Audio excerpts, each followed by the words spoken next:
6. 25. 6, 25.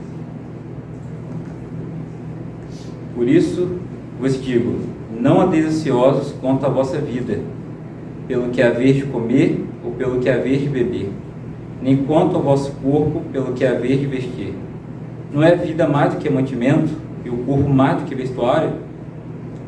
Olhai para as aves do céu, que nem semeiam nem cegam, nem ajuntem em celeiros, e o vosso Pai Celestial os alimenta.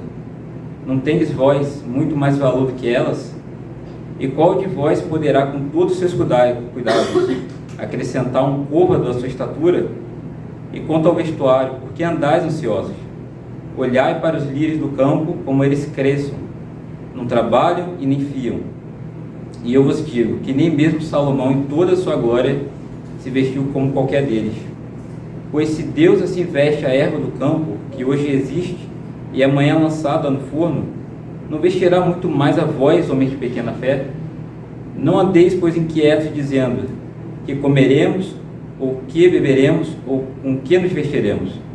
Porque todas essas coisas os gentios procuram. De certo, vosso Pai Celestial bem sabe que necessitais de todas estas coisas.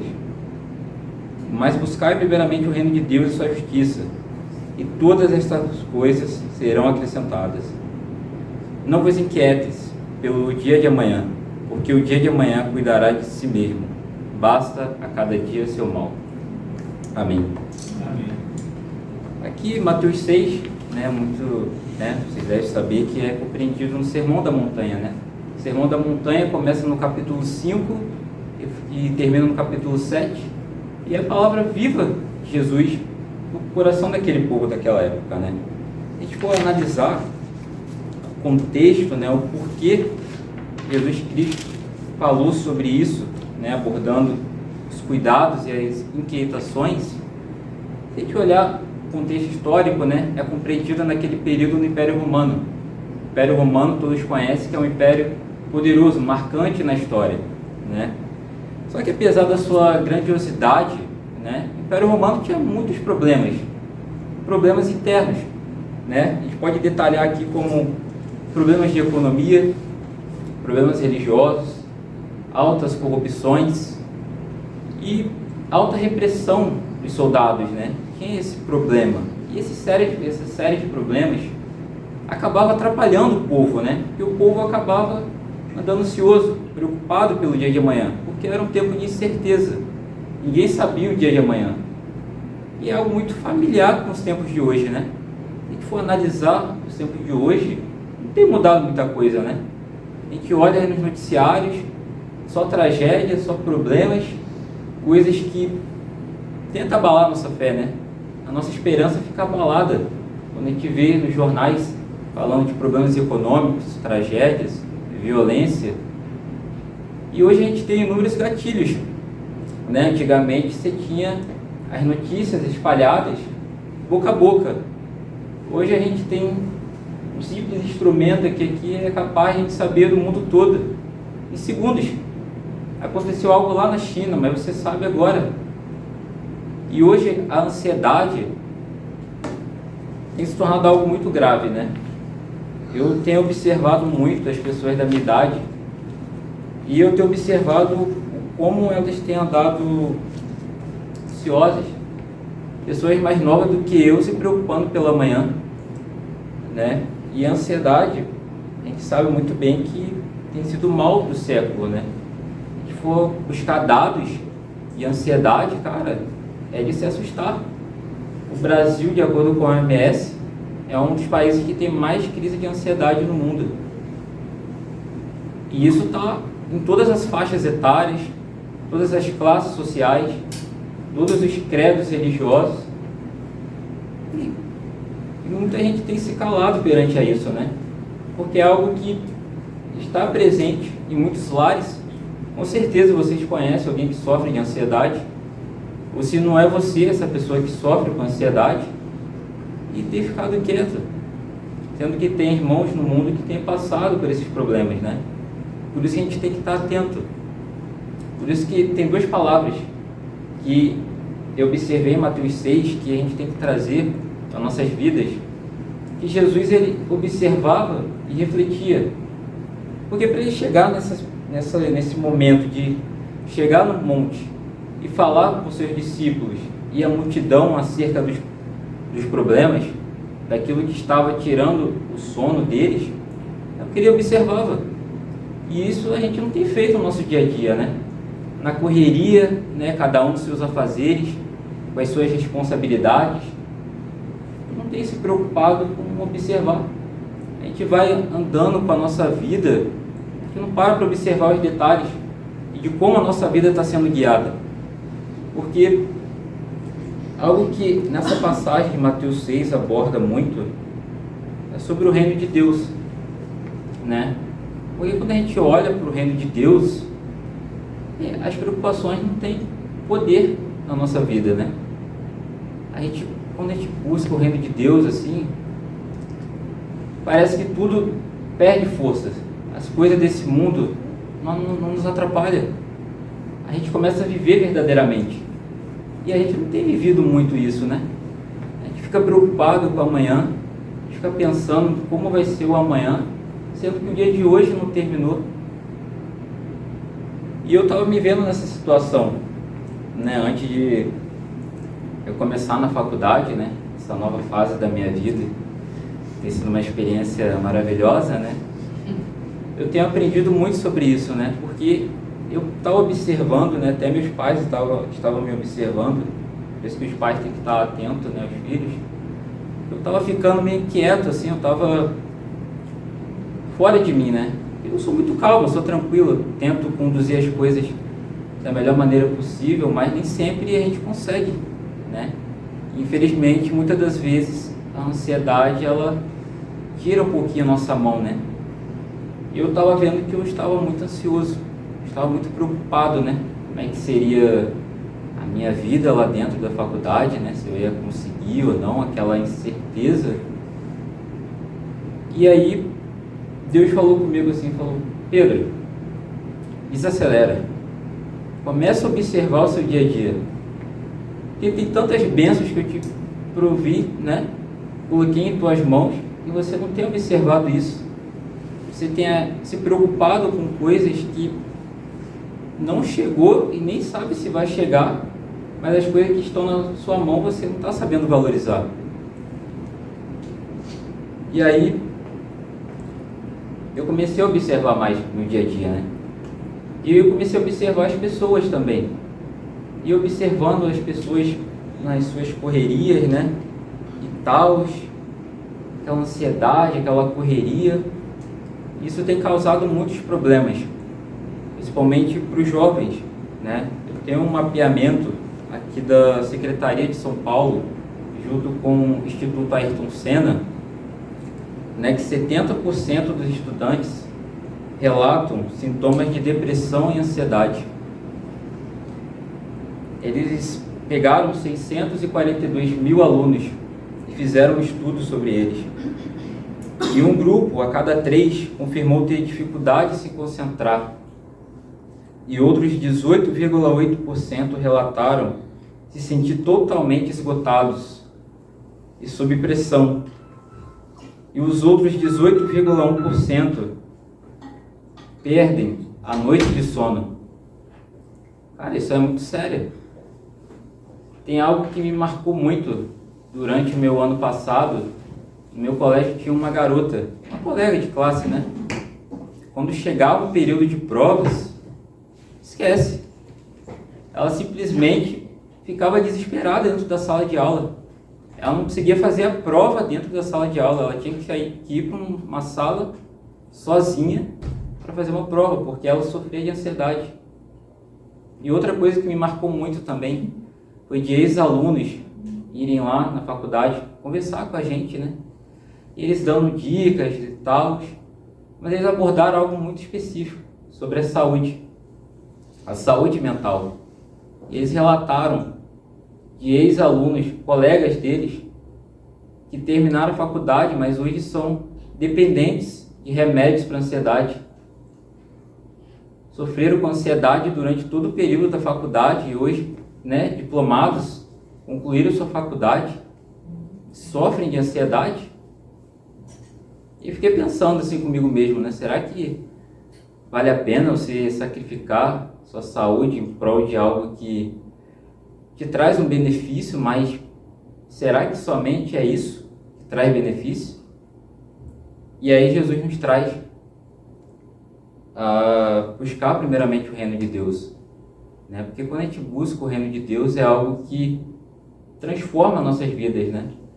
Porque a gente começa a entender o descanso do Senhor nas nossas vidas. A gente começa a descansar, a gente começa a viver. Porque eu falo que Jesus foi a única pessoa que soube realmente o que é a vida. Porque a gente não sabe, a gente tem uma percepção muito pequena do que é a vida. A gente acha que sabe, mas a gente não sabe.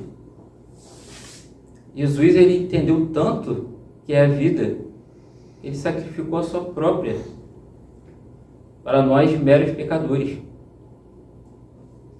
Porque a gente para para pensar, cara, a gente não é merecedor de nada. A gente fica se preocupando com tantas coisas, a gente deixa de dormir bem, a gente deixa de viver bem, a gente deixa de tratar as pessoas de uma forma digna por causa de preocupações. E preocupações que muitas das vezes nos tiram o foco, né? E nossas prioridades ficam bagunçadas, né? E nem algo muito interessante em Mateus 6 mesmo, mas no versículo 24, que Jesus aborda acerca dos deuses, né? Como falei, naquela época, o Império Romano tinha muitos problemas. E Israel estava passando por muitos problemas também, porque as culturas do Império Romano estavam circulando por ali. E culturas, né, a gente abrange tudo. E a questão religiosa também, né? Deuses estranhos entrando na nação de Israel. E o povo estava ficando com seu coração dividido. O Mamon, né, que Jesus chama Mamon, que significa o Deus do dinheiro, né, como o versículo 24 diz. Ninguém pode servir a dois senhores, porque um há de odiar e um amar. O outro se dedicará e o outro você desprezará. Não pode servir a Deus e a Mamon. Eu tenho uma pergunta aqui para cada um de vocês, mas cada um, né, guarda para si. Qual tem sido sua prioridade? Você tem buscado primeiramente o reino de Deus ou deixado que as coisas desse mundo tenham tirado a sua felicidade? Porque é algo que a gente tem que refletir também. Como falei, Jesus, ele observava e refletia. E a gente não tem feito isso no nosso dia a dia. A gente tem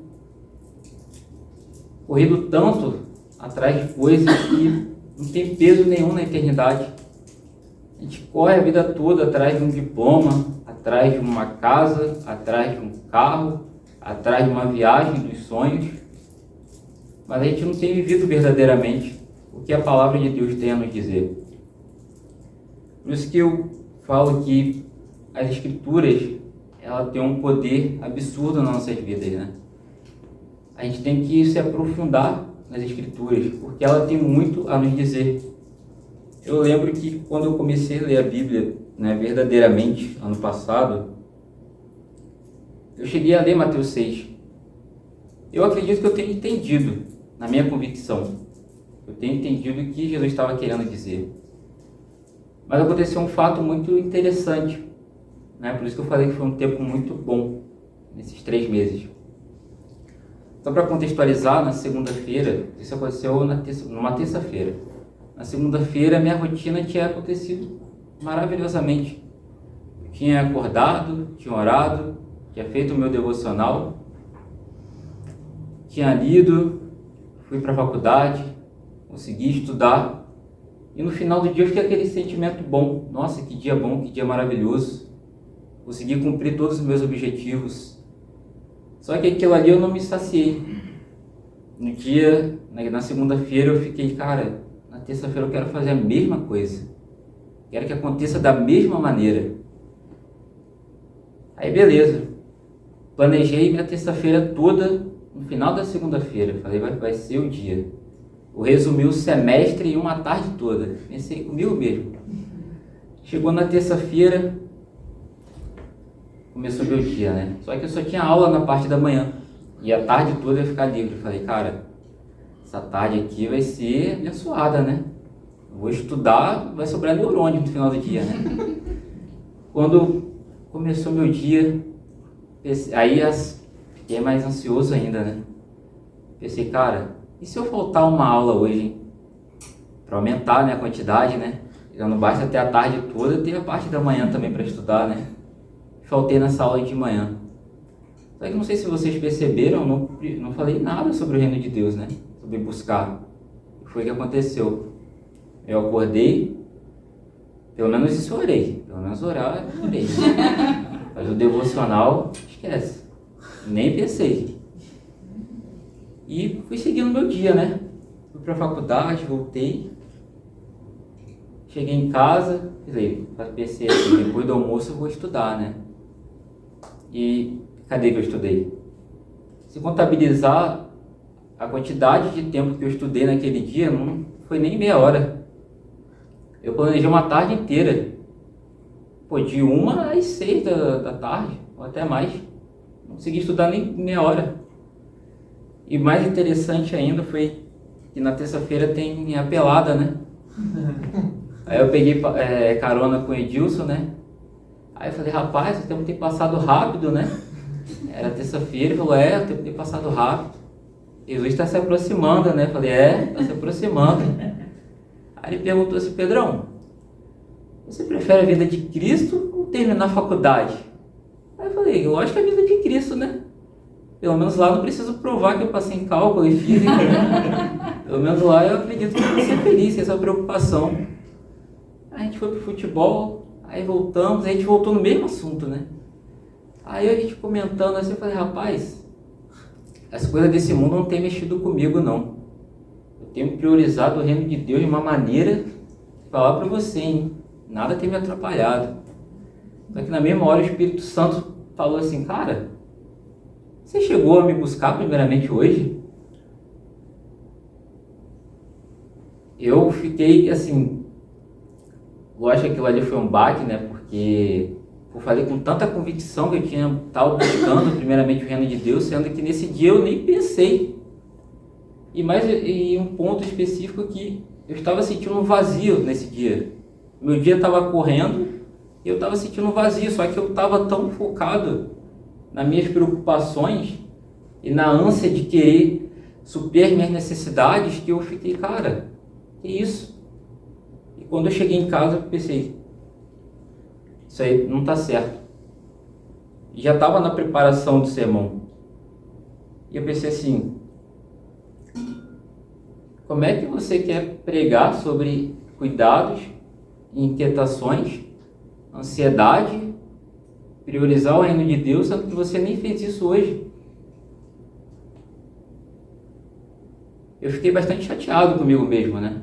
Porque foi um baque, né? Eu estava tão convicto que eu tinha entendido a passagem, né? Estava meditando diariamente isso aqui, basicamente, para entender, né? E para a gente pregar algo, a gente tem que entender primeiramente, né? E aquilo ali se estendeu na minha quarta-feira, né? Minha quarta-feira eu fiquei bastante reflexivo, assim, sobre as minhas atitudes. Eu pensei assim, cara, se fosse meu último dia de vida, olha o exemplo que eu estaria deixando, né? Priorizando coisas que não tem peso nenhum na eternidade. Eu acho que eu estava pensando que eu ia chegar para Deus e falar aqui, Deus, passei em física e cálculo aqui, ó. Eu acho que eu devo ter pensado nisso, né? Priorizando, né? Buscando primeiramente o estudo, deixando o reino de Deus de lado. E isso ficou bastante marcado em mim, né? Eu até orei a Deus pedindo perdão e pensando assim, Senhor, eu não quero nunca mais passar por esse sentimento. Porque é muito ruim a gente sentir um vazio, sabe? Sentir um vazio no nosso dia. Parece que nada deu certo, realmente não deu certo. E saiu das minhas mãos, do meu planejamento. Eu estava planejando um dia completo de estudos, sendo que não toquei nem mais de 1 hora de estudo, meia hora só. Planejando o dia todo, basicamente. Faltei a aula, que não era para me faltar, para priorizar o estudo, mas nem o estudo em si eu consegui priorizar. Então que é uma mensagem breve, porque eu não quero me estender muito, porque não é muito fácil estar aqui na frente, né? Dá um pouquinho de nervosismo. Antes eu estava tranquilo, agora eu tô melhorzinho. Mas não vou me estender muito, mas que possamos buscar primeiramente o reino de Deus, né? Porque se a gente não busca, a gente está sendo comparado que nem os gentios, como Jesus falou, né? Por que se preocupais? Por que ficar inquieto? Porque essas coisas são os gentios que se preocupam, mas vocês que têm Cristo, verdadeiramente você não deve se preocupar com isso. Você tem que descansar no Senhor e fazer a sua parte. Como Jesus compara com as aves dos céus, como elas sobrevivem, né? Se a gente observar a natureza, ela passa uma mensagem tão boa. As aves vivem tranquilamente, têm o seu alimento, e apenas vivem. E a gente fica se preocupando com coisas que às vezes não é nem a nossa necessidade, sabe? A gente já tem tudo. A gente para pensar, a gente já tem tudo. Só que aquela ânsia de querer sempre mais, sempre deixa essa falta de alguma coisa. E a natureza, ela nos traz a mensagem que o Criador dela a alimenta. E a gente não tem confiado muito, né? A gente tem achado que as nossas convicções, a nossa inteligência, a nossa capacidade física tem capacidade de prover algo, mas não tem. A gente sabe que o provedor é Deus. É a graça dele que nos capacita no nosso trabalho para a gente ter a nossa provisão. Porque se for com nossas forças, esquece. Você não vai conseguir nada. É a graça manifestada nas nossas vidas. E é isso que a gente tem que priorizar e buscar. Primeiramente o reino de Deus e a sua justiça. E as outras coisas serão acrescentadas. Amém? Peço que vocês abaixem suas cabeças, fechem seus olhos. Vamos orar ao Senhor pedindo que Ele relaxe nossos corações e tire toda a ansiedade. Senhor, muito obrigado, Pai, por essa oportunidade. Que essa palavra, Pai, não seja apenas uma mera poesia aos nossos ouvidos, mas a palavra viva do Senhor para nossas vidas, Pai. Que possamos estar priorizando o reino de Deus e a sua justiça, buscando primeiramente, Pai. E se tem alguém ansioso aqui hoje, se preocupando com algo, sobre o amanhã, Pai, que o Senhor possa estar descansando, Senhor. Que o Senhor possa estar nos quebrantando, que possamos refletir como tem agido as nossas vidas, Pai. Se temos buscado primeiramente o reino de Deus, ou se estamos deixando as coisas desse mundo atrapalhar nossa caminhada, Pai. Peço que o Senhor possa estar nos capacitando, Senhor. Que a graça do Senhor seja manifestada todos os dias nas nossas vidas, Pai. Que o Senhor possa estar nos capacitando e que possamos reconhecer que somente o Senhor é o único caminho, Pai. Que apenas o Senhor deve ser nossa prioridade. E que possamos viver uma vida plena, sábia e tranquila das Escrituras. E que a paz do nosso Senhor Jesus Cristo esteja conosco todos os dias, Pai. Muito obrigado, Senhor, por tudo. Em nome de Jesus. Amém.